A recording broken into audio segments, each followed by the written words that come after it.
Thank you, Professor Wadeen, and the folks here at 3CT for inviting me, especially to Anna Searle-Jones for organizing everything.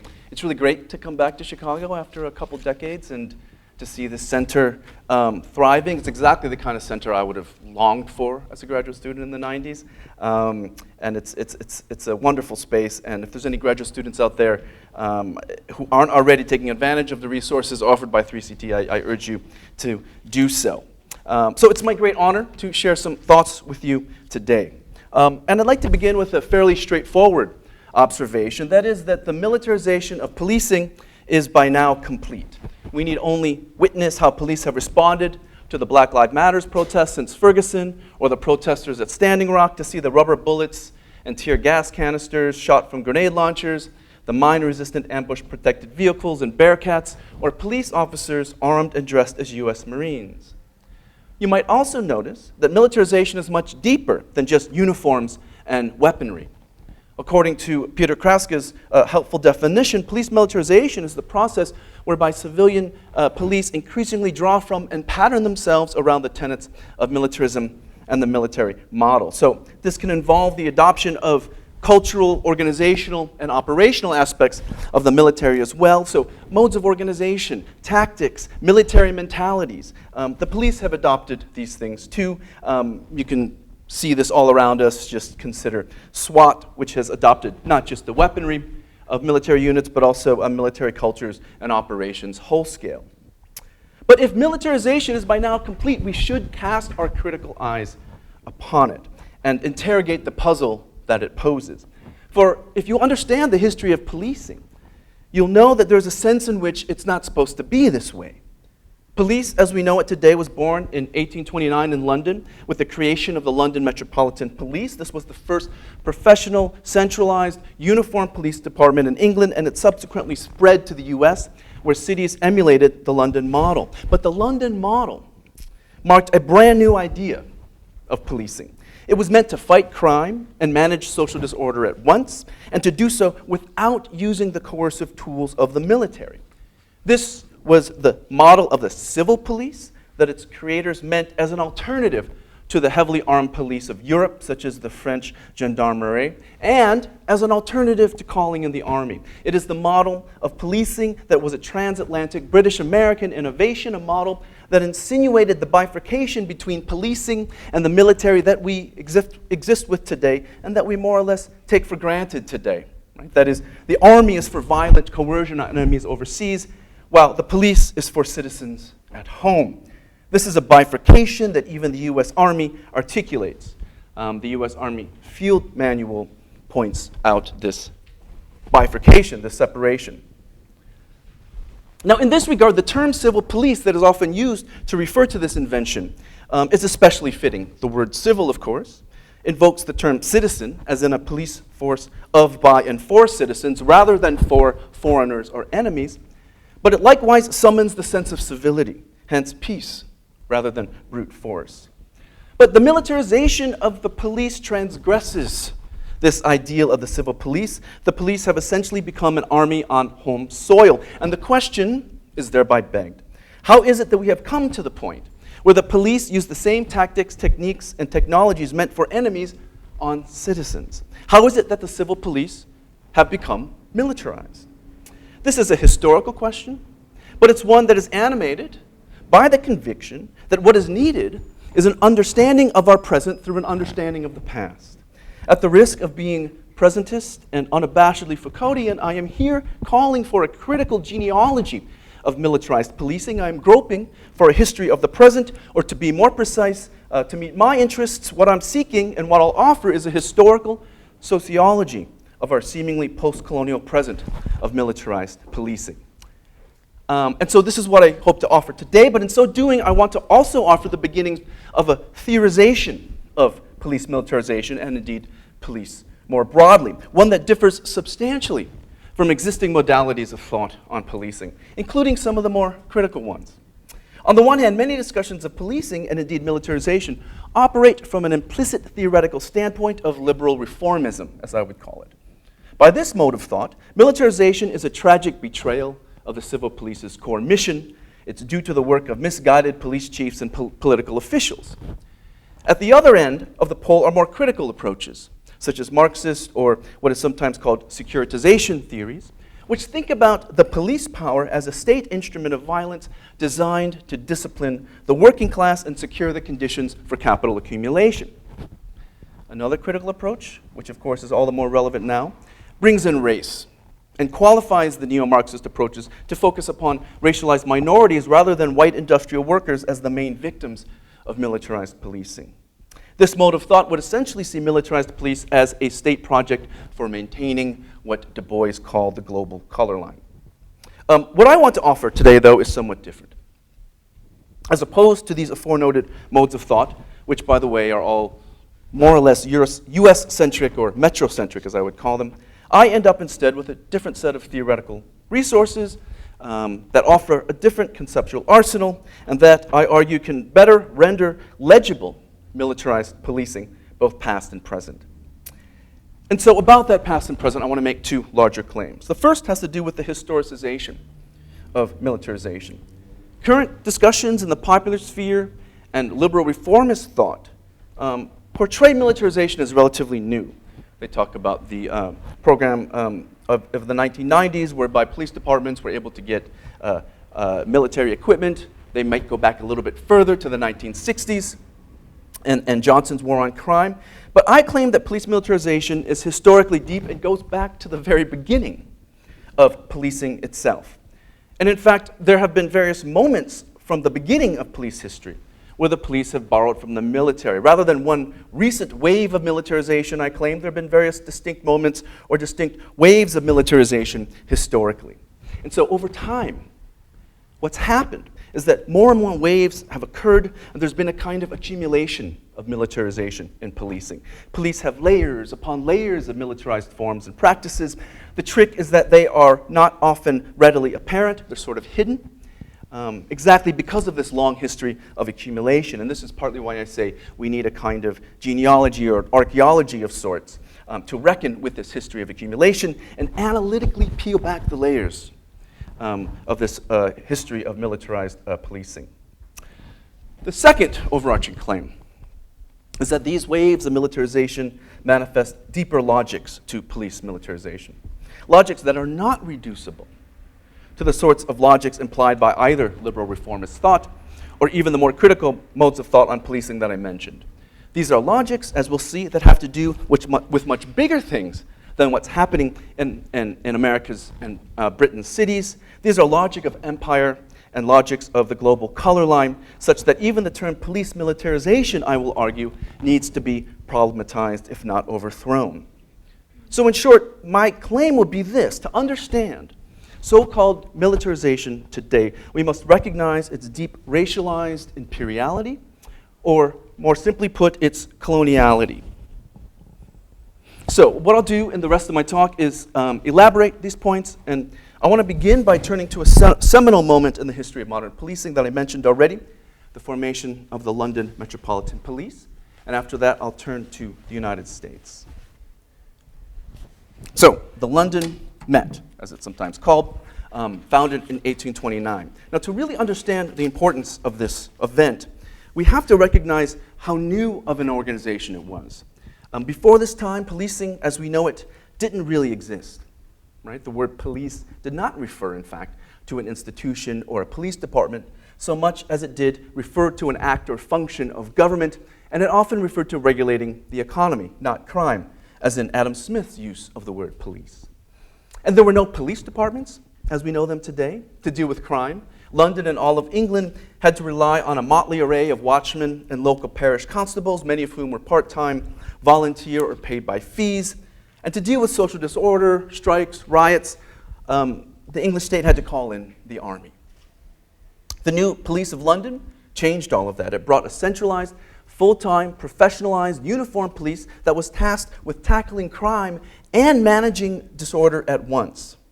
And this is why it was called, and it's continued to be called, the civil police. It was meant to replace the army and be a force of civilians under civilian control, aimed at crime prevention as well as maintaining social order.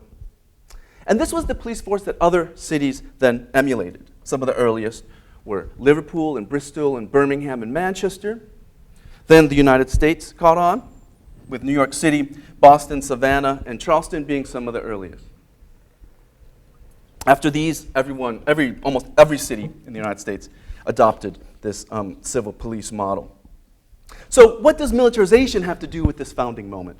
Well, on the one hand, the London police and the US police after that was partly meant as an alternative to the military, as I just mentioned. In England, calling in the army to manage major disturbances and strikes and protests had become far too onerous and dangerous. Peterloo was 1818. So officials began contemplating an alternative. And one of the officials who founded the London police was Sir Robert Peel, the Home Secretary of Britain at the time.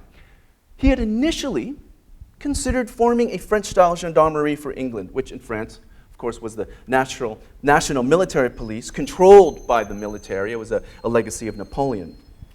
The problem was that Peel knew that this wouldn't fly. His upper-class friends, the rising middle classes, and the public more generally were jealous of their liberties, and if there was anything they hated, it was French-style militarism and the use of the army on sacred home ground. So Peel had to create something new. A new sort of option between the dreaded military on the one hand and no coercive force at all. And the solution was a civilian-controlled police, something separate from the military, but nonetheless available to and powerful enough to manage disorder and criminal activity. But the tension is this. On the one hand, this new police was crafted as an alternative to the army, but it was nonetheless militarized from the outset. The new police, in fact, borrowed not so much from the military, but more precisely from colonial forms of control. Now, it's commonly noted that Peel, who founded the new police in England, had had colonial experience. I mean, he did. He had previously served as Chief Secretary of Ireland, essentially its governor.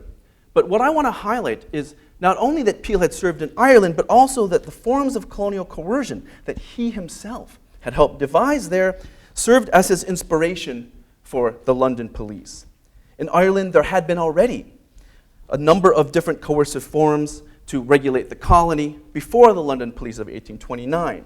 There had been, for instance, the Dublin Metropolitan Police, which was an armed urban counterinsurgency force, whose duties were exactly to control both crime and public disorder. In 1814, over a decade before he created the London police, Peel himself created what he called the Peace Preservation Force to cover the rural districts. And this Peace Preservation Force eventually merged with the 1822 Irish Constabulary, later renamed the Royal Irish Constabulary. Many of the constabulary's officers were veterans of the army, and the structure of the force followed the army's hierarchy. The constabulary were regularly drilled and trained in military methods. They were heavily armed, bearing pistols and bayoneted carbines, and they were housed in barracks to be called upon as needed and distributed across the counties, which were divided up into police districts. These then were all colonial counterinsurgency forces, tools of the colonial state to suppress anti-colonial unrest and insurgencies across the territory, while also attending to criminality. And of course, in the colonial context, the line between criminality and anti-colonial acts was blurry. Now, what is crucial here is that these colonial forces served as the real inspiration behind and the model for the London Metropolitan Police. Peel simply transferred them to English soil. So, for instance, the very structure of the London Police was modeled after the colonial forces in Ireland. Just as the Irish Constabulary had been centralized in the hands of civilian officials, and in fact in Peel himself in Dublin Castle, so too was command and control of the London Metropolitan Police centralized in the Home Office, to be directed by Peel too, because at the time he was Home Secretary. Furthermore, just as Peel's constabulary in Ireland had been organized along military lines with officers, non-commissioned officers and men, so did Peel structure the London police in the same way. In fact, Peel insisted that the new London police be commanded by commissioners, not just with military experience, but with experience in Ireland. One commissioner was this guy, Sir Charles Rowan, an Englishman who had not only been in the military, but had also served in Ireland. And in turn, Rowan laid out the basic operations for the new police, drawing upon his own colonial experience and knowledge of colonial systems. For instance, Rowan and Peel together structured the force according to a military hierarchy. Beneath Rowan were a series of other officers, including 16 sergeants, a title taken directly from the army. The new force was also uniformed, just as the army was. This, to be clear, was a brand new thing. The constables and watches had not been uniformed, and the color of the uniform was blue rather than the Army's red, but notably the Dublin Metropolitan Police wore blue uniforms. And many of the senior officers of the London Police were taken from the military and the colonial scene. On top of this, the entire system of police patrol had a colonial inspiration. Note that each of the new police divisions were to be patrolled by constables walking around according to a beat system. By this system, the policemen of each section were assigned a specific territory or beat that they were to survey. The beats extended to 13 kilometers and were meant to be covered by foot in 20 minutes. How many of you have heard of the term police beat? Yeah, it's a common term. We forget that it's a historical development, and in fact, the London police originated it, but the London police had simply taken it from the colonies. The beat system was essentially a mingling of two models of colonial coercion. First, it took from the slave patrols that had originated in the British Caribbean and the Carolinas. These, of course, had been created for inspecting slave dwellings for arms or illicit goods, disrupting any large gatherings of slaves, hunting fugitives, and generally keeping slaves in line. They had been organized into territorial districts, or beats, as they were called, which each patrol was to cover. The Met's new beat system combined with this the British Army's brand new light infantry units. These were highly mobile counterinsurgency units that Charles Rowan's commander in the Army, Sir John Moore, had developed and used against slave rebels in St. Lucia in the 1790s, and then brought to Ireland in 1798 to rout the Irish insurgents during the 1798 rebellion.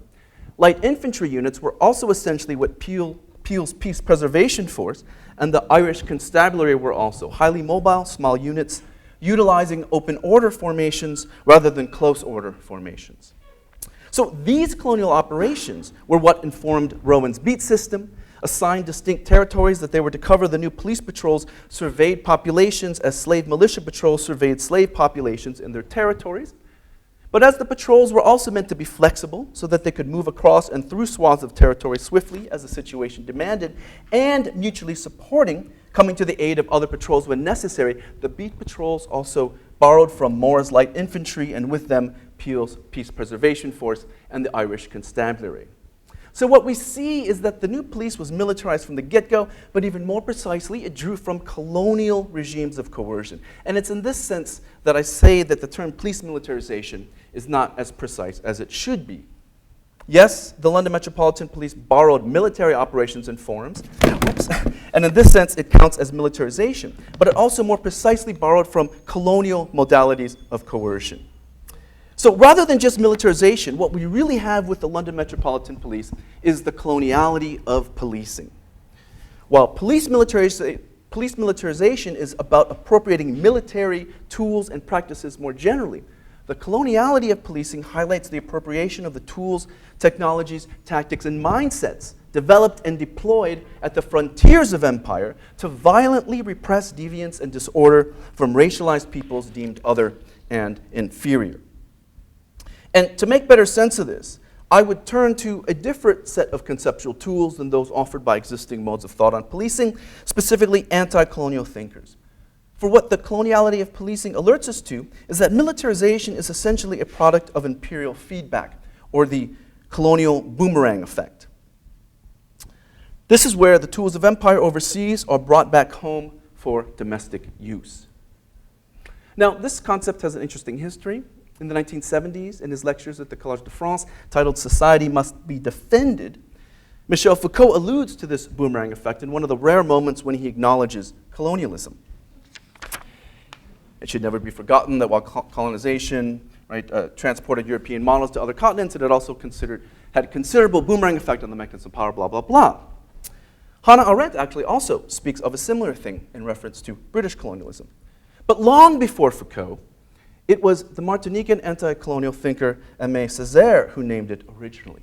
Césaire spoke of the boomerang effect of colonization in 1950 to characterize Hitler's violent invasion and rule of neighboring European countries, claiming that Hitler was doing in Europe as Europeans had did overseas. right? What Hitler was doing was importing the processes and practices and techniques of European colonialism abroad to Europe. And so it is this process, this return of the boomerang, I'm arguing, that directly shaped modern policing in Britain from its very birth. This is also to say then that we have to recognize that modern policing as we know it was born as a tool of empire and colonial control, and again the term militarization obscures this. Still, there's another aspect to the coloniality of policing that even César's concept of the boomerang effect doesn't quite explicate. That is the logics that summon the boomerang home in the first place. For we have to ask, what are the historical conditions under which the tools, tactics, and techniques of empire are imported for domestic use? Empire was a long-standing process. Colonialism was a long-standing process. So what accounts for why the boomerang returns when and where it does? And neither César nor Foucault, nor Arendt, nor more recent discussions of the boomerang effect clarify this. At most, they would have to assume that it happens all the time or it happens haphazardly. But what I find is that there are social logics behind importation, this boomerang effect. And specifically, to now draw from Stuart Hall rather than César Foucault, these are metropolitan racialized logics. And here, I can get us closer to an answer for why the civil police are militarized. What do I mean? Well, according to standard historiography, Peel created the new police in response to perceived rising threats to law and order in England, the emergence of a crime wave, and rising fears of social unrest from workers. What existing historiography fails to note is that these were, in fact, racialized threats. What Peel and other officials were responding to when they created the new police was not so much crime and order in general, but rather the specific threat posed by colonial peoples who had been migrating to urban metropolitan centers at the time. And in England, this meant who? It meant the Irish. Of course, the Irish had been coming to England for as long as English rule began, but the early 1800s, that is, just before the birth of the new police, saw heightened migration to England, even before the so-called Great Famine. The Union, as never before, facilitated England's colonization of Irish agriculture, a process which Marx noted ejected thousands of dispossessed, displaced, and destitute Irish subjects, a veritable colonial reserve army of the unemployed. At the same time, the rising cotton manufacturing and shipping industries required more cheap labor, and the Irish eventually filled the gap. In England, the numbers of Irish rose from 40,000 in the 1780s to 590,000 by 1831. And the influx of the Irish fueled all kinds of anxieties among the English, who began complaining about the influx of the Irish hordes. The migration further fueled long-standing processes of racialization. The Irish were increasingly seen as fundamentally foreign, unalterably alien, and incorrigibly inferior. While scientific racism had yet to take full hold, references to Irish biology, blood, and stock increased in this period, mingling with cultural explanations of Irish inferiority and religious explanations as well. Stark differentiations between Irish workers and English workers followed, as countless so-called experts and officials and employers claimed that the Irish were physically predisposed to certain types of labor, were less civilized, more disorderly, and violent than English workers, and this justified their low pay and their low position in the occupation hierarchy. The Irish were, in short, the racialized subproletariat of England's cotton economy. And what all of this meant is that when Peel and other police reformers beginning in the 1820s and through the 1830s spoke about needing a new police to deal with rising crime and disorder, the Irish were in fact their implicit and often explicit reference point. They saw the Irish as inherently lawless and criminal, and most officials blamed the Irish for the seeming increase in crime. They also connected Irish migrants to the increased potential for uprisings in London and around the manufacturing districts of the country. For in the English mind, the Irish were inherently disorderly and violent, and this perceived racial threat was what had compelled the Irish constabulary to be created in the first place. And now, in the 1820s, to the English mind, the barbarians were at the gates. Indeed, as many migrant Irish had joined the growing worker rebellions across the country, they were seen as not only at the gates, but flooding through them.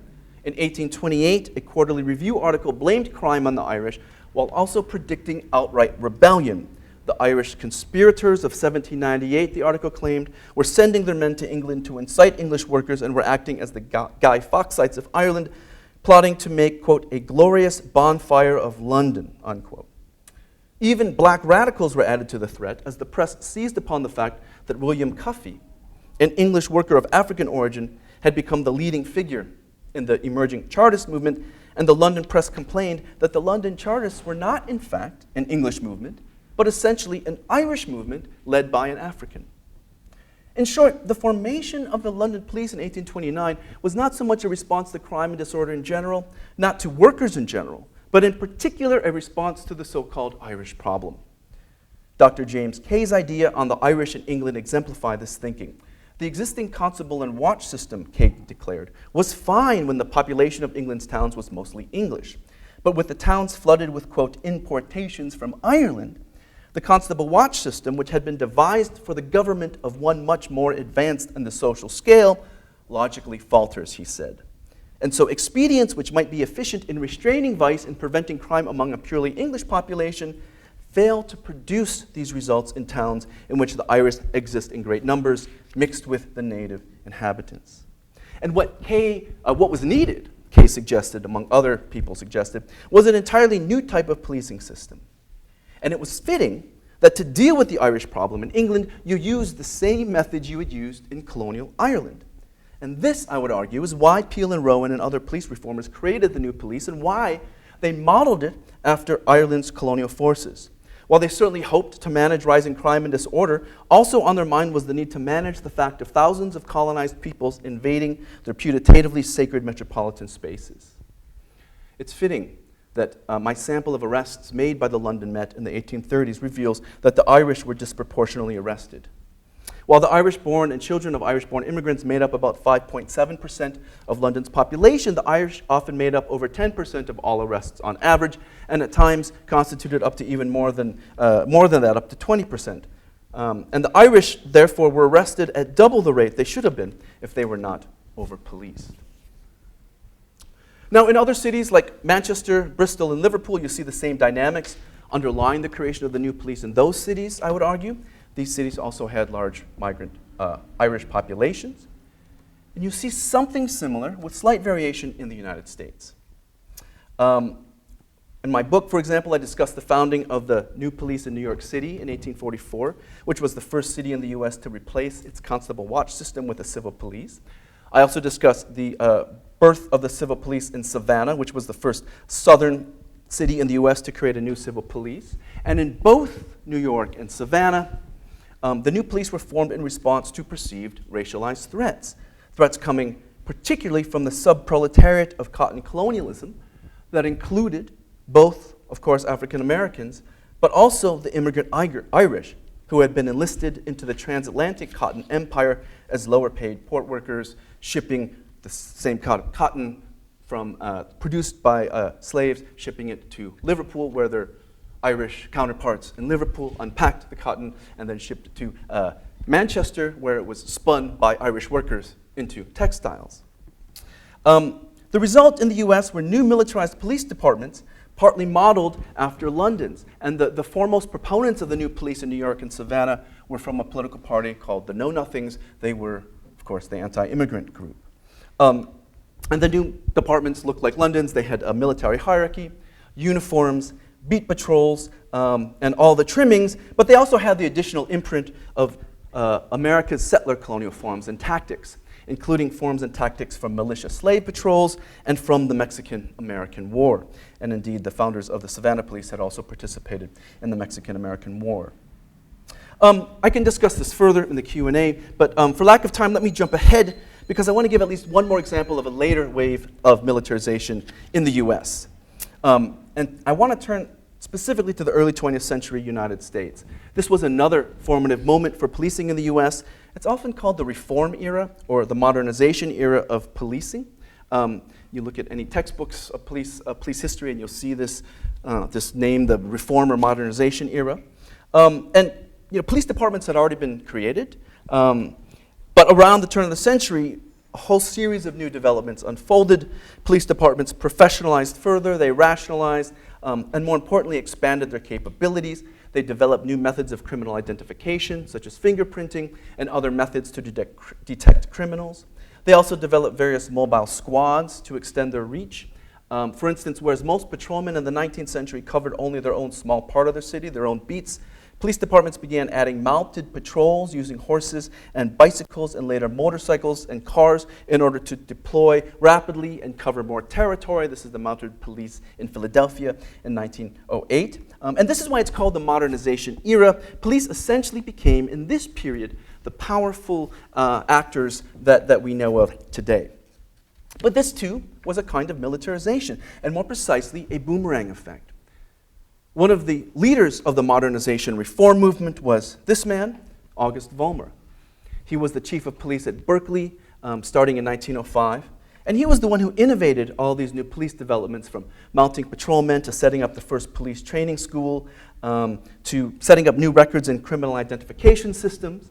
Vollmer is known for all these things, highly popular. He consulted the LA police, served as its chief. He went all around the country. He came to the University of Chicago and created University of Chicago's first police courses. Highly influential. That's why he's called in the textbooks the father of modern policing. Ask any officer on the street if they know August Vollmer, and 99% of them will know August Vollmer. But what made Vollmer and the Berkeley Police Department so innovative? I mean, Berkeley is, a small, sleepy, boring town. But a large part of the answer lies not in Berkeley, but with Vollmer himself, and in the fact that Vollmer, before he became police chief, had been part of America's colonial empire. Specifically, he had served in America's largest colony at the time, the Philippines. Just a reminder, of course, the U.S. had defeated Spain during the Spanish-American War of 1898 and then took the Philippines as its largest colony. Filipinos resisted, leading to the Philippine-American War from 1899 to 1902. Vollmer had been a crucial player in all of this. He had been in the U.S. Army in 1898, fought the Spanish in the Philippines, and then as part of the American occupying force in Manila, he was among the few soldiers charged with policing the city of Manila. After this, Vollmer joined the Americans' counterinsurgency efforts against the Philippine guerrillas. In fact, he had been handpicked to join a new elite counterinsurgency unit charged with penetrating the interior to conquer and capture rebel leaders. That's him up in the upper right corner. After all of this, Vollmer finally came back to Berkeley and became chief of police in 1905. And he brought with him some of the colonial counterinsurgency techniques that he had been exposed to and used in the Philippines. His idea of mounting police forces, for instance, came partly from the American Army's counterinsurgency efforts in the interior of the Philippine archipelago. He also borrowed intelligence methods from the U.S. Army's counterinsurgency efforts to gather data and intelligence on Filipino insurgents. Vollmer became one of the foremost proponents of fingerprinting. Another example is what was called pin mapping. Vollmer is known as the innovator, the man to come up with pin mapping. Now, pin mapping involves the charting the location of crimes on a map to detect hotspots of criminal activity, to predict future crime and deploy forces accordingly. And Vollmer would have these huge maps, and he would put pins on where the crime had occurred. He produced what were called spot maps. This is a spot map of LA from his papers, which shows the residence of criminals. And he would also do the same thing with crime. Now, today this is called spot mapping or predictive policing. And it's so common that we almost take it for granted. This is a spot map from the Philadelphia Police Department. Police use this to predict where crime is going to be, and then they send their forces there.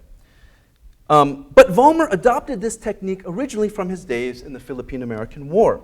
The U.S. Army had innovated pin mapping techniques specifically to track the movements of Filipino insurgents, locate their camps in the vast terrain of central Luzon, and embark upon their search and destroy missions.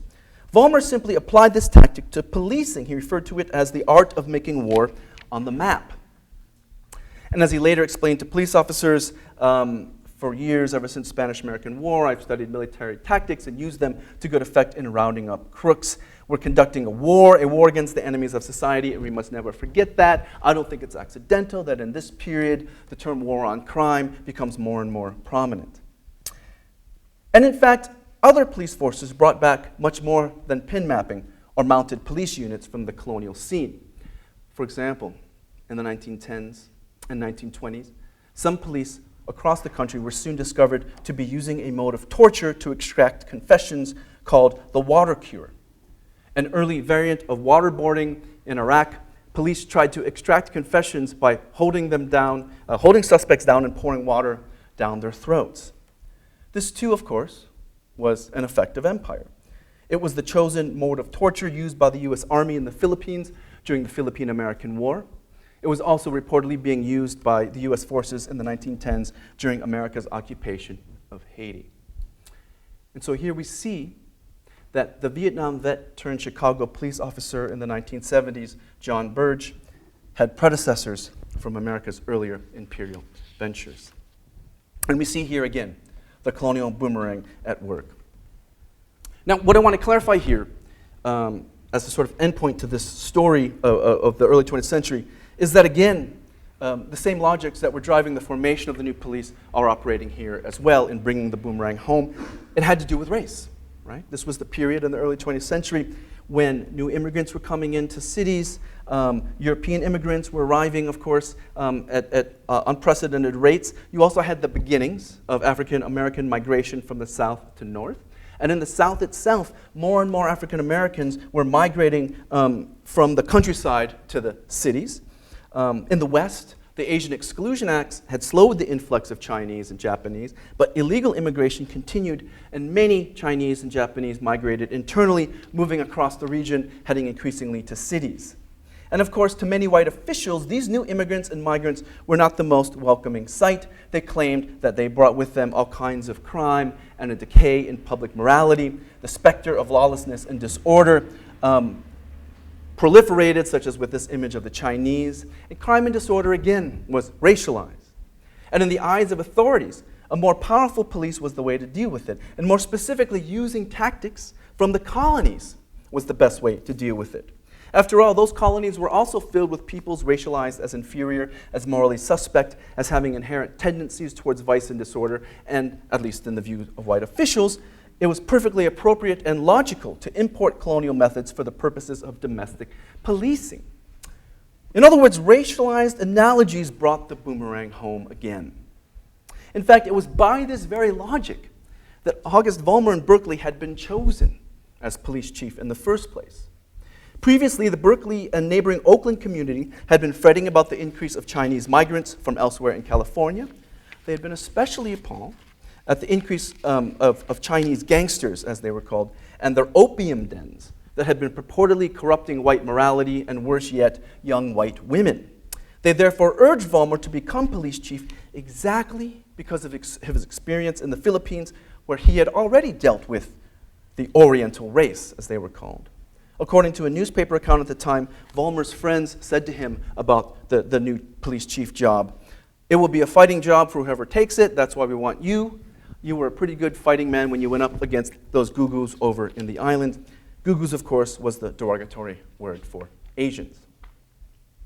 So let me head towards a conclusion by first just pointing out and reminding you, what I've only done so far is referred to two waves of militarization / the imperial boomerang in the US and Britain. There have been many, many more. In the US, for instance, the next major wave after Vollmer's in the early 20th century began in the late 1950s, when police departments emulated colonial mobile forces and created what became called tactical units. These proliferated. Chicago had them, LA, but of course the more prominent example that we know of was SWAT. Heavily militarized units, and SWAT emerged initially in the Los Angeles Police Department during the late 1960s. And again, the logic of racial homologies and the boomerang effect was at work. One of the founders of the Los Angeles SWAT unit was John Nelson, a military veteran who had served in an elite recon unit called Force Recon during the Second World War. And he and other founders of SWAT created the new units in response to the ghetto riots of Watts, Detroit, and Newark. Bill Gates, who had in fact also helped start SWAT, referred to these riots by African Americans as guerrilla warfare, thereby making powerful analogies between the riots on the one hand and on the other, the anti-colonial rebellions in Vietnam and British Africa and elsewhere around the world at the same time. And so in response, Nelson, Gates, and their colleagues turned to the military for ideas about how to manage these racialized threats, and they turned specifically to the Army's special elite counterinsurgency units that had been deployed in Vietnam, the force recon units that Nelson had served in. The result was the first SWAT unit in the country, and of course, many other departments copied SWAT. There are many more recent examples, too. In US cities recently, for instance, veterans of the Iraq and Afghanistan wars have advised law enforcement or even served as officers themselves. And what they have been trying to do is use counterinsurgency techniques from Iraq and Afghanistan and deploy them in order to police gangs in minority neighborhoods. This has received lots of press attention, but what's going on here, again, is the same logic of racial homologies and importation. For example, one prominent proponent of this approach, the veteran Kevin Kit Parker, said that gangs rely on the passive support of the population the same way Al-Qaeda would go into Sudan, right, making this parallel. Mike Catone, another vet, said gang members and drug dealers operate very similar to insurgents. And so what they've been doing is working with police to develop technologies, tactics, procedures to use against gangs. And those technologies have come from Iraq and Afghanistan, come from the military's counterinsurgency efforts. They include the use of new computer algorithms, surveillance software, and social network theory, resulting in the construction of the so-called gang databases under the incorrect assumption that gangs operate like insurgents, and fueled by the aggressive promotion of global companies like Palantir, which makes the software programs for these counterinsurgency projects. Again, racial analogies fuel imperial feedback and therefore police militarization. We also have other examples. Before COVID hit, it became clear that police departments across the country had been traveling to Israel to observe and learn about counterinsurgency and counterterrorism from the Israeli military and Israeli National Police. A delegation of officers from towns in Massachusetts in 2017, for example, toured the West Bank, East Jerusalem, the border with Syria, and Israel's Municipal Police Academy to learn about intelligence gathering and surveillance and other tactics like roadblocks and weapons for crowd control, which they have been trying to bring back for policing America's towns. The colonial boomerang has thus continued unabated, and it has contributed to the formation and consolidation of an entire massive police, military, counterinsurgency industrial complex, the contours of which we can only barely begin to sketch. So, let me conclude with a few closing remarks. Let me begin by returning to the puzzle with which I began. Why? Why is the civil police militarized, right? The civil police theoretically is for protecting citizens. Therefore, policing should be peaceful, indeed civil. The military colonial police, meanwhile, are aimed at repressing ostensibly inferior subjects and enemies and thereby employing uncivil tools, violent militaristic methods. The militarization of policing through the boomerang effect means that these boundaries are transgressed. Citizens are treated like colonial subjects and foreign enemies. But why? How is it that the so-called civil police have come to treat citizens as if they are enemies and colonial subjects, using the same means and methods and materials that they use on the latter? Well, now that we understand the coloniality of policing, the answer is plain. The civil police adopt militaristic colonial modes of coercion on citizens and treat those citizens like colonial subjects because police see citizens as colonial subjects. And the primary modality for this categorical transformation, the key social code by which this miraculous transubstantiation of citizens into subjects occurs, is racialization. By racialization, citizens are constructed to be inferior, dangerous, and violent, just like colonized peoples. This in turn warrants, if not demands, the importation of militarized tools, tactics, and technologies that had been originally developed on colonized peoples abroad. Note then how this argument differs from existing discussions and theorizations of policing. Consider classic Marxist historiographies of policing, for instance, as well as the more recent theories of policing by Mark Neoclis and others called securitization. In these theories, policing is theorized for its function in capital accumulation, and its main target of policing is taken to be the proletariat. Policing, in other words, is theorized as a state organization whose main logic is that of disciplining and regulating the working class, which is assumed in these works to be the white working class. In fact, Herring says forthrightly in his new introduction that he doesn't think race mattered for the history of policing at all until the mid to late 20th century. What I'm arguing instead is that we cannot understand either militarization or policing more generally without attention to their coloniality and hence to the more global and certainly racialized functions of policing. Class and the need to discipline workers for the purposes of capital accumulation are surely important, but what I'm trying to suggest is that we need to pay closer attention to how militarized policing has been born, not as a project to discipline the white working class in general, but rather the colonial and racialized subproletariat in particular, those abject alters both in the metropole and in the colonies, the wretched of the earth, to draw from Fanon. This approach, of course, partly accords with critical thinking on policing that has already highlighted how policing is a racialized form of power. Going back, of course, to the Black Panthers, who rightly recognized early on and, of course, directly experienced on a daily level the racialized imperiality of policing. More recent commentaries on the police, such as Robin Kelly's analysis, highlights policing's racialized functionality for racial capitalism, and his, like most discussions today, treat race as connected to policing as an object of policing. Racial populations are targeted and repressed by militarized police. I don't disagree with this theoretical approach, but my finding is suggesting a little bit more nuance. I would suggest that it needs to be supplemented by the recognition that race has been much more than a target of policing. It's been productive of policing. As I've shown here, waves of militarization and the founding of police did not emerge accidentally or haphazardly. It's been triggered by perceived racialized threats from the very beginning. The police power has been militarized and formed in reaction to perceived racialized crime and disorder, in reaction to the dark specter of menacing figures of evil encapsulating the white public's feverish fantasies of fear and horror that transfigure subjects into, as Mbembe puts it in a different context, a menacing object from which one must be protected or escape, or which must simply be destroyed if it cannot be subdued. So racialization has been constitutive of power rather than just its object, constitutive of police militarization. To focus only on the racialized effects of policing underestimates this radical productivity and constitutive character of racialization. And finally, of course, I diverge from existing discussions of race and policing by analytically moving us beyond methodological nationalism, looking beyond militarized policing and its racialized dimensions in the United States or within Britain to reckon the colonial and imperial dimensions of militarized policing.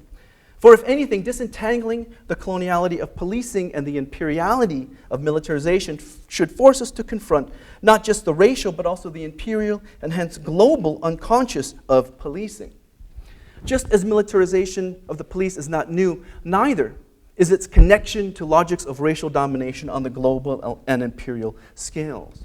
And theorizing policing for its coloniality thus alerts us to this more global history of police power, a violent and brutal history that connects colonial subjects far away in the Philippines with Native Americans in the West, with Cubans or Puerto Ricans elsewhere in the American Empire, a history that connects all of these groups with the Chinese in California, and African Americans in Savannah or in Philadelphia, a history that connects the victims of the Vietnam War with those of police in the United States.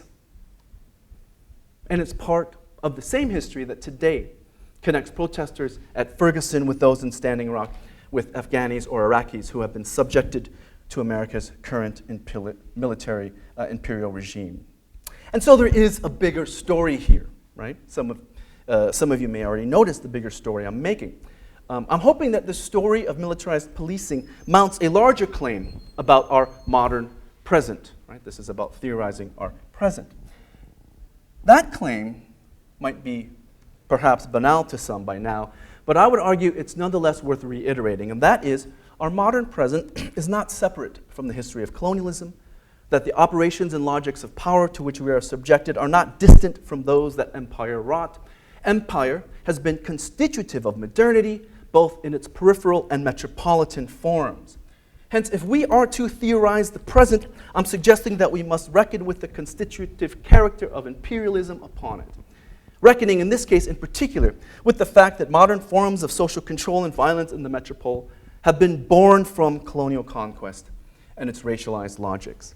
Colonialism and imperialism then cannot be seen as things that are past and behind us, nor things that have only happened over there, overseas, somewhere else, far from the streets of Chicago or Ferguson. Rather, colonialism and empire, their modes of power, their mechanisms of control, the regimes of justification and legitimation have been foundational for our metropolitan modernity, constitutive of our colonial modern present. Hence, policing, to return to my specific theme and to conclude, must not be seen as like colonialism, but rather as colonialism. Policing, born out of colonial suppression, birthed from empire, has been at its core an intrinsically imperial, military, and racialized project, and so any attempt to try to reform policing today would need to recognize this core feature of this otherwise seemingly neutral and seemingly reformable institution. Thank you.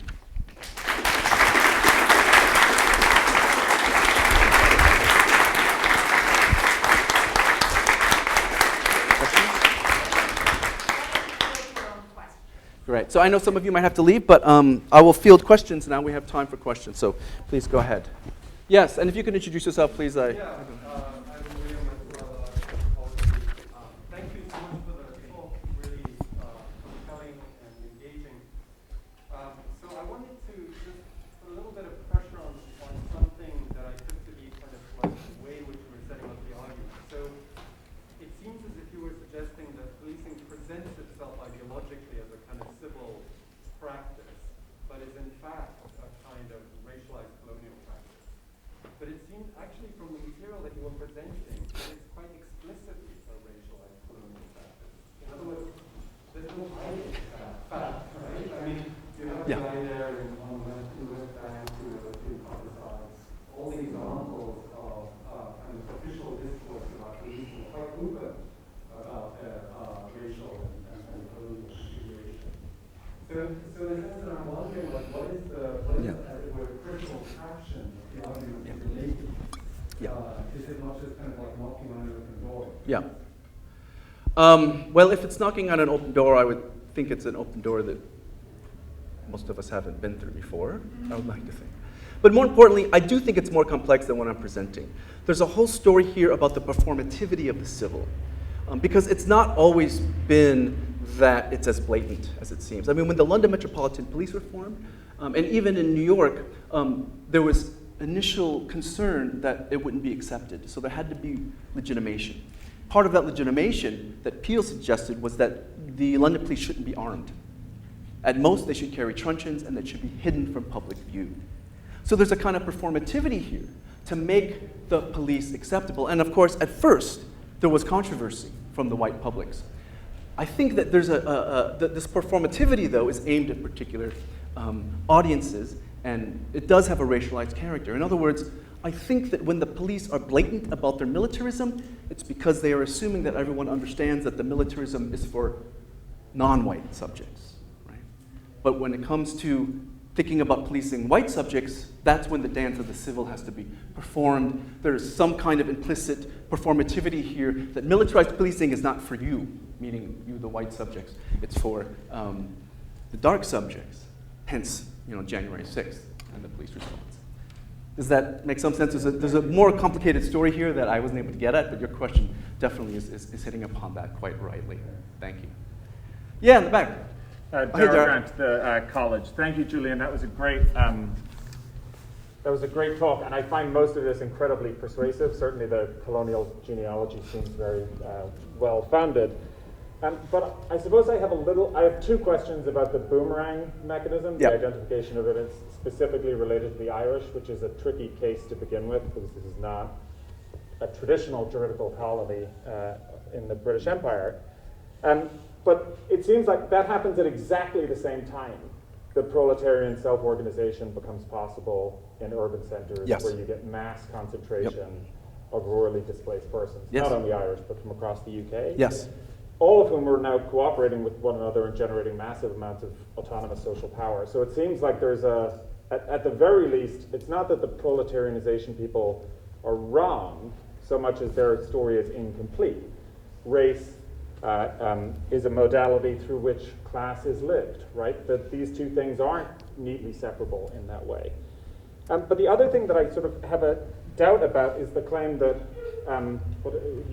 race is productive of policing. But this is true, of course, but policing is also productive of race. So if you go back to the earliest slave patrols in places like the Carolinas, they're patrolling white servants and African and indigenous slaves. So you can stop a white person and demand a pass as easily as you can anybody else. Yeah.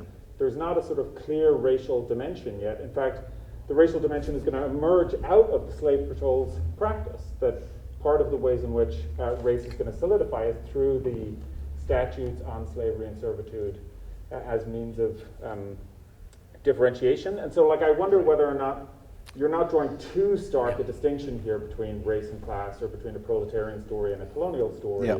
And in the process that we might be missing the kind of over-determined quality of what happens in England in the early part of the 19th century. Yeah, I mean, on the one hand, I accept your points. And I will say that I'm certainly not being as subtle as you're asking me to. On the other hand, I'm going to push back a little bit. I don't think race is the modality in which class is lived. I think race is the modality in which a particular class experience is lived. And it's definitely not the same as the English workers, the white English workers. It's fundamentally different. It is what I'm calling the subproletariat, which is not the same as the, some of the Marxist categories. This is a whole different set of workers that exist in the real occupational hierarchy.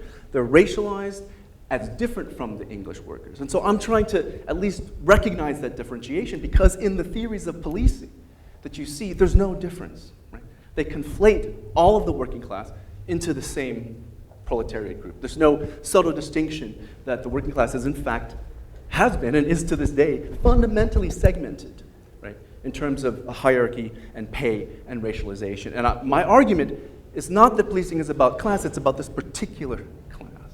Right? And that's a very different argument than, say, Neoclass or Herring, which is saying that policing is about the white industrial class, is really what their focus is. So, maybe we're not fundamentally different here. Maybe it's a matter of emphasis. But I definitely want to emphasize this latter point of recognizing racialized differences within this single class. So can I just follow up very quickly? But wouldn't you say, though, that the bobbies on the beat were as concerned about the threats from the English working class? Like, they might have been more focused on policing the Irish or policing other racialized groups, but they weren't also concerned about working class development? Yeah, they were, but if you read what Pew was talking about and what they're talking about, they're concerned about the Irish infecting the English workers. The language at the time is all about the English workers are being corrupted by the Irish workers. That was Kay's point. The point was that, with William Cuffey, this is not an English movement, they said. Right? They didn't think of this as an English movement. So there's a clear differentiation of English workers, and I don't think at that level we can conflate the English workers with the Irish. I think that the Irish were seen as a more dangerous factor that was making the English Chartists more radical than they should be. Right? Which is, of course, the common claim of the 60s with the Black Panthers and communists and so on. Oh, man, so many. Okay, I'm just going to go where my... Yes, please. Yeah. Hi, thank you so much. I'm really interested in the way that you phrased the question on what logic summoned the boomerang back. I think that's awesome. But just to maybe clarify and perspective a bit, your answer to that question seems to be that what summons the boomerang back is a racialized threat, which is itself the result of racialized colonization. But on the other hand, there's no such thing, I think as you yourself argued, there's no such thing as a racialized threat. It itself has to be constructed. And so what about, is the construction of the racialized threat not itself a function, a result of policing? Such that the racialized threat on its own cannot be seen as the cause of militarized policing, but it's also a function of it. And there would have to be some deeper logic there about the return of the boomerang. Yeah, just very quickly, I think that I would like to differentiate between the historical cause and then the process that ensues later. And I do think there's a whole circular process that happens, going back to some of the other points that were brought up, where race and policing become mutually interdependent. But I'm doing a kind of, I'm not comparing myself to Weber, but a Weberian initial moment, the initial spark that summons the boomerang back. And then, of course, once those techniques are brought back, they can be applied to the white working class, and they are. But in terms of the initial moment that brings the boomerang back, I am finding that it is this racialized thing. Of course, I don't want to deny that race and policing are intertwined. We know that, right? But I'm trying to dig into this historical cause. Thank you. Yes? Hi, Oli Dustin, This builds on some of the points that were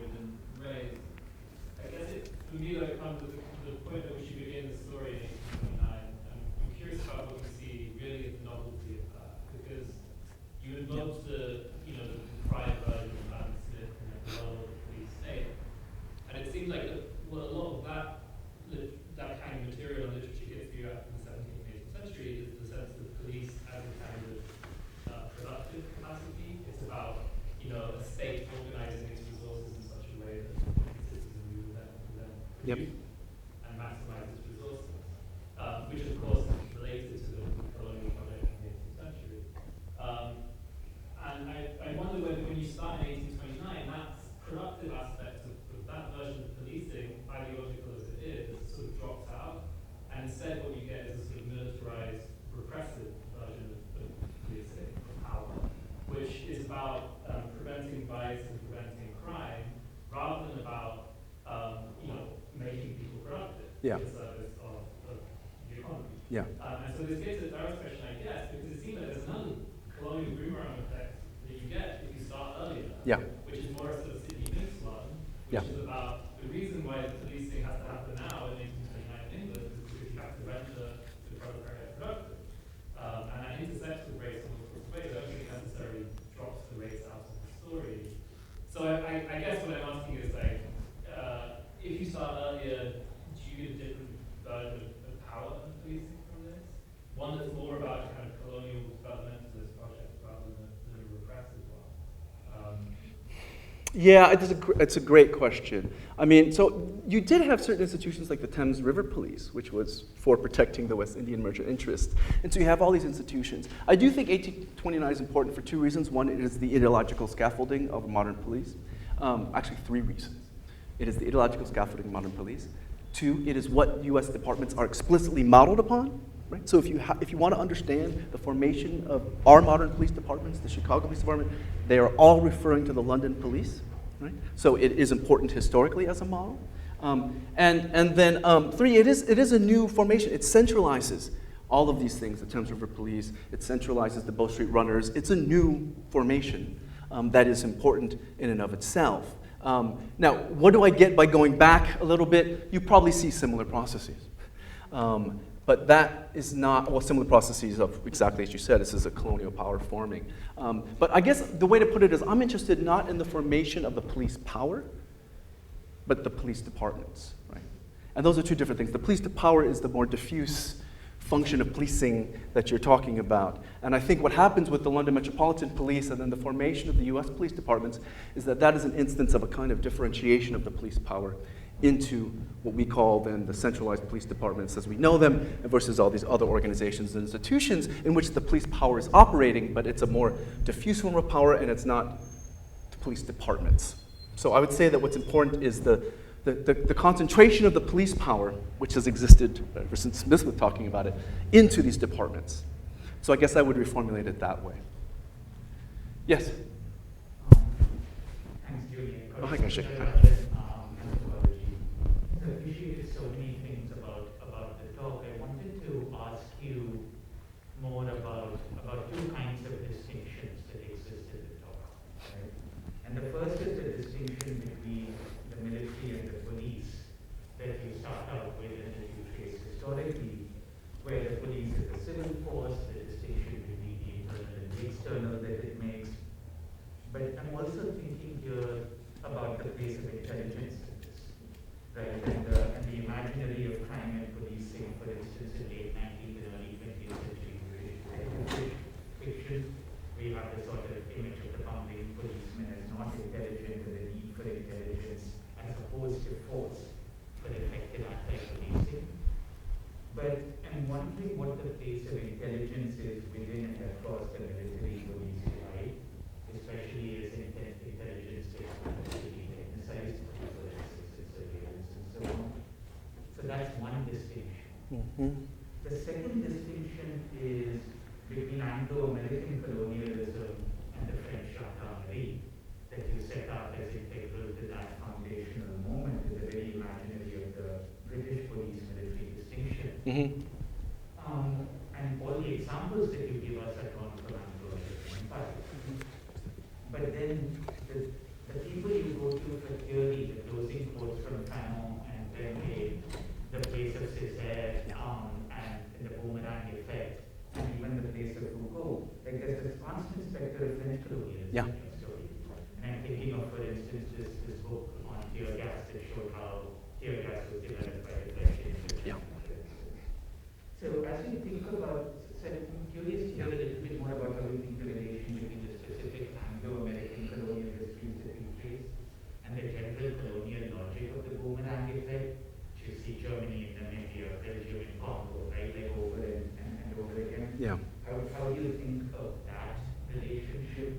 between the specific and the general. Yeah. When I'm making these two distinctions together, what your talk reminded me of was this extraordinary moment in the film Algiers, right? Yeah. Where the policing of the Casbah, at one moment, the general comes in from France, right? And the general shows up and he has this demand for intelligence. Yeah. Of course, it entirely coexisted with torture. But this idea that that calling in the troops here Yeah. is to bring intelligence into the kind of the model of the Casbah. And I guess what's at stake for me here is that I entirely appreciate the logic you're presenting to us. But I think what that moment is highlighting is also the place of technique and practice. And again, that's also at stake in my question of the relationship between specific colonial histories of policing and the colonial logic of policing and boomerang effects. I'm wondering if Yeah, there's so much there. Let me try to just shortly, and then we can talk more, obviously, because one way to respond is just the simple point that, at this point, say, for example, in the early 20th century, when Vollmer is bringing these techniques home, intelligence is a crucial part of it because the military at that time is developing new intelligence techniques, right? So I don't see a difference between intelligence and military, and maybe I'm not as nuanced about this. Maybe I was using the distinction wrong or implying a distinction there that's not there, really, because intelligence is crucial for military counterinsurgency, and Vollmer knows it, and everybody else knows it. I do have a chapter in the book which talks about this late 19th century point where the British police actually begin thinking about how we need more intelligent police officers. There's the bubbling, we need to bring intelligence. And I argue that that's a response to the new type of criminal that emerges in the late 19th century, which is exemplified in the Sherlock Holmes, the evil genius who relates very much to the figure of the Jewish immigrants who come in. And so fingerprinting becomes a new mode of surveillance that gets brought from India. And so the particular construction of the criminal shapes what gets brought back from the colonies as well. So there's a whole story there. Maybe that's getting at what you're talking about, maybe not. And then just the reason why I end up using French anti-colonial thinkers, I don't think there's anything much deeper than that I should probably think about it, but anything more deeper than I just think the French anti-colonialists really got it right. For some reason, there's something about when I read Du Bois and Cox with them, there's something, I don't know, going on there with them that maybe others can explain to me. Why does César Fanon have it so right? I don't know. It may have to do with the particularities of French colonialism. It may have to do with the fact that the Haitian Revolution is happening in the French Empire. There's something particular about France here. And I have no problem just juxtaposing those to the British and American case. Others might. I just find it very useful. Yes, thank you.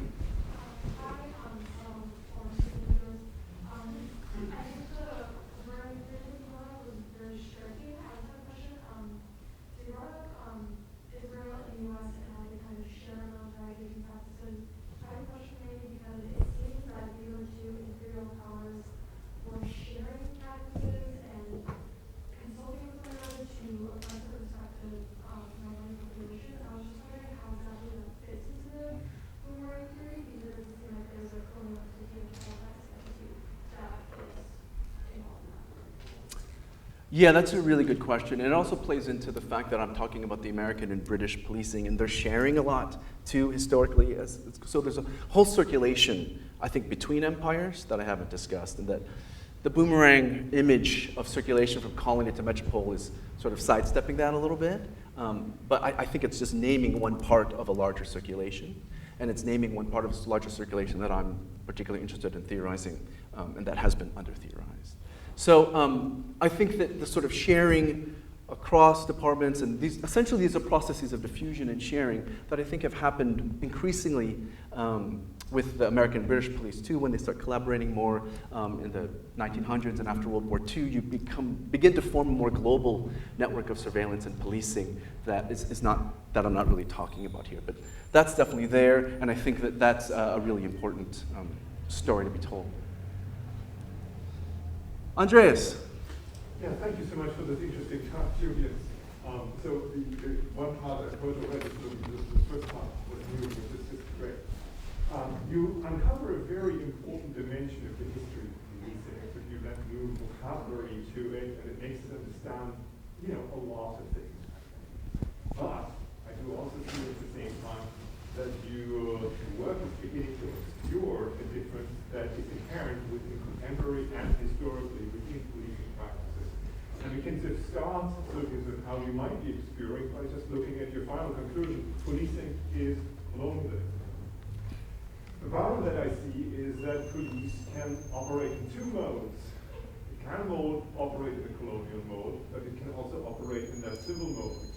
And it's often officers in the street who are oscillating between both modes, and they're flipping forth and back between those as they're encountering different people. That means police is not just one set of strategies, but it's several sets of strategies that are deployed differently vis-a-vis different populations. So it's labor and race. So it is actually the white population and the migrant population. It is actually the rich that get policed in certain ways, but differently from the way in which the poor get policed. And that just makes me critical. It's a critique of your critique. That maybe policing is colonialism is overshooting the mark. So it's just really a dimension that is a very important one that has been, as you rightly point out, obscured in the standard account of the history of police, and has been also neglected by the left in its account of policing. But that is maybe going too far. No, I think you're right. I take that. I think that one thing I would like to clarify is that colonialism also had involved a whole complex set of strategies aimed at different populations, including the illegal. And so, in that sense, it's not different from what you're saying. But I get your point. I'm definitely losing a lot of nuance in the different strategies and tactics and populations. I'm definitely trying to do a historical analysis about origins, which means that those complexities are not something that I'm focusing on in particular. Yeah?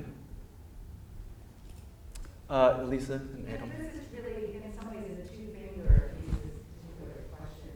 I mean, would you, it's not as stiffy an ending, but would you be better off saying that policing is a part of colonialism, or a dimension of colonialism?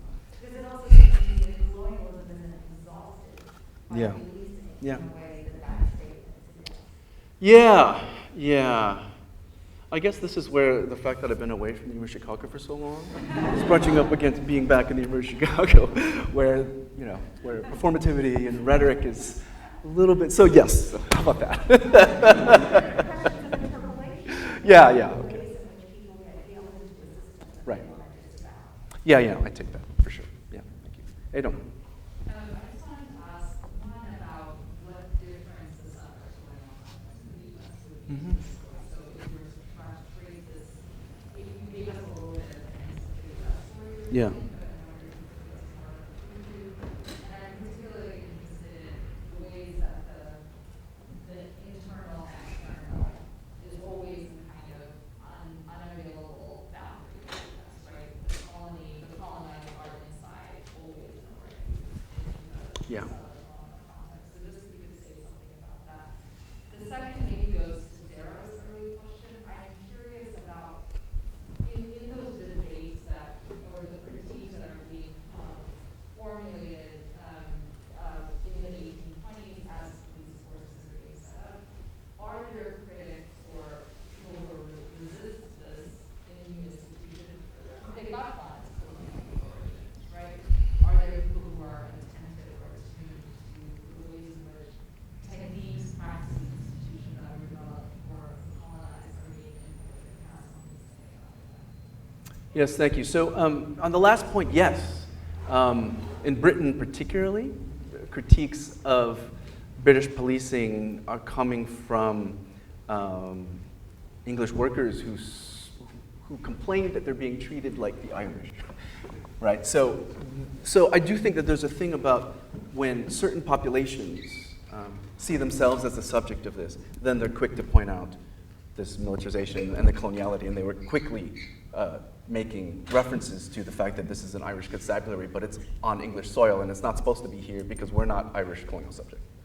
So you have that sort of thing happening. And I think that in the U.S., it's the critiques are coming from the Black Panthers, right? We're pointing out the coloniality. Du Bois has some obviously connections about this, with this.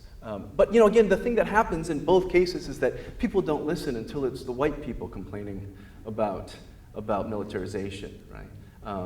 There was this, in 2016, I think there was a small town in Vermont where a bunch of there's a small, totally white town, and there was a massive protest against the fact that the police under the LASO program was acquiring a tank. And they were protesting, and they held up signs that said, more Mayberry, less Fallujah. Right? Mayberry, of course, referring to the white town represented in 1950s television shows. And it's exactly that fear that we are being treated like colonial subjects which animates so much of the critique, right?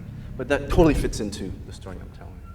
The first part, there's a whole history of the militia slave patrols and this internal versus external thing that we have to recognize. From what I understand, maybe others know a lot more than me, but the slave patrols and the militia are the same thing initially. And the militia are there as sort of to defend against attacks by Native Americans and to control slaves. So the settler colonial aspect is encapsulated in the militia slave patrols, and the first police departments do draw people from the militia slave patrol. Savannah, which is the first one, draws some people. It also draws some people from the Mexican-American War. The history of mounting police forces in the South is different precisely because of settler colonialism. Savannah police are mounted initially from the get-go. This is not something that happens in the North, and that's drawing directly from the militia slave patrols. Also, the police in the North aren't armed at first with guns. In fact, they're not, they don't officially armed until a little bit later. In the South, they are. That's because the militia slave patrols were armed, and there's a whole history of fear of insurrection. So I think that part of the story is crucial for understanding the particular regional variations in the emergence of the police and different levels or types of militarization. So you're right to point on that. I just didn't get to it in the talk.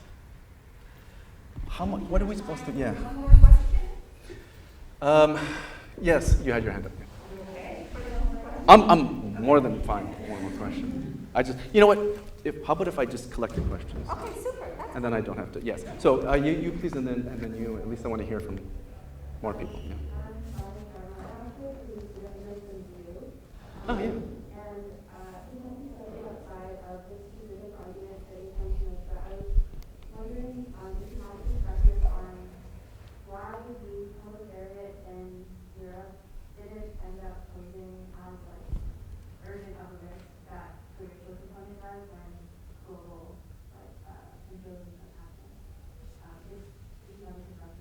I'm sorry, can you repeat that?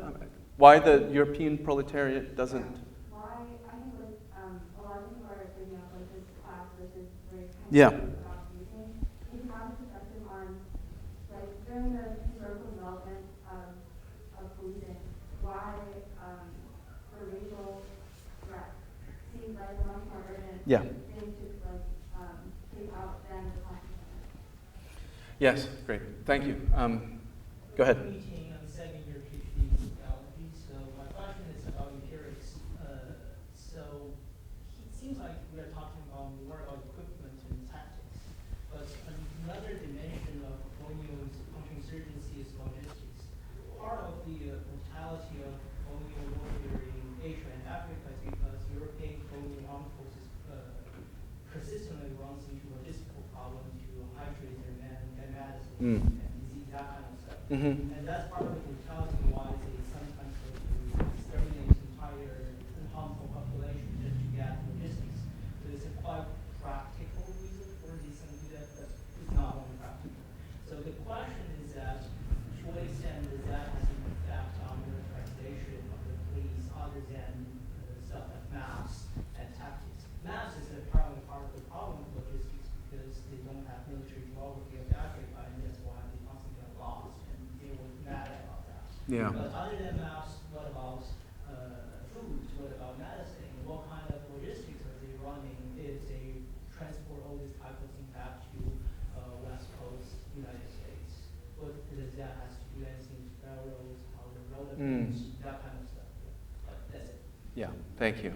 So just very quick to both of them. On the latter, I think maybe if you include communication systems with logistics, then that is a crucial part of the story here that I'm not telling. I mean, Vollmer is one of the guys who were saying that we need to have a whole separate police phone cable lines and separate police boxes where they're all connected. And so he wants to construct a whole system of communications, which the Americans were doing in the Philippines already.